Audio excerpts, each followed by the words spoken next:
ready? Golly.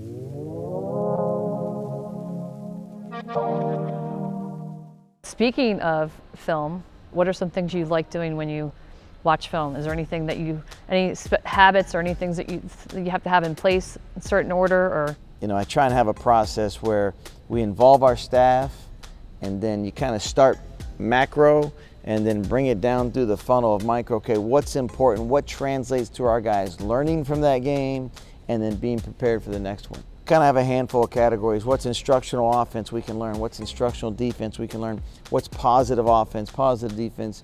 It starts with watching the game, wherever that place is. During COVID, I was a big outdoor fire pit projection screen on the side of the house.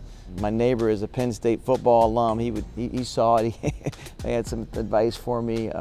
Had Landry come over from the Swarthmore coach. Is there a spot or process that you prefer most when you're watching film?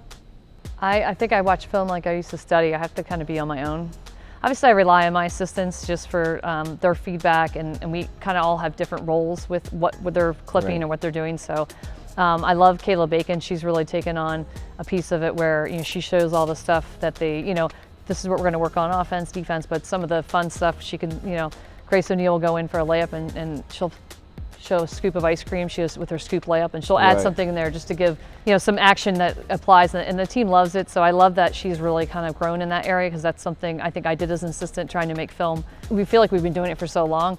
I hate to say it, but I started doing it on VHS tapes, so that just shows how long I've been. You said it, not coaching. Me. I tried to be. I was respectful. I'll go to DVDs maybe, but yeah. So it's evolved so much, and so really it's the same thing. How much is too much and how much is not enough, and finding that balance, I think, is what we're always doing in our jobs. So you always feel like that you can't do enough, so you have to find a balance and cut it off at some point. I think you're always telling a story. I love it. I think that's kind of the part I began doing so much. Having been around Coach Beeline in West Virginia, was maniacal about film, and Coach Downey, who's now at Penn, was at Cornell, and we were able to build a program, and I think film study is a way to really grow as a coach. We did a play the other day, and I told our guys that this came from UT Martin beating Austin Peay during COVID, and it was a play that's pretty effective. And now we've got a version of that. We also run a late game play that Brown used and Coach Mike Martin a couple years ago. I just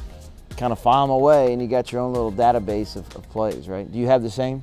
Yeah, you do, and I think there's certain things you stick to, and then you change depending on your personnel. But I love watching games and picking up something that you're like, this would work with this group. And I think the best is probably last year. So we played Texas in the NCAA tournament. Early in the season, I was watching Texas play on TV, and the press break we used was one that they used in the game. So I had to tell the coach. So you used Texas press break yep. against them to get a layup. Yeah. Did they recognize it during the game?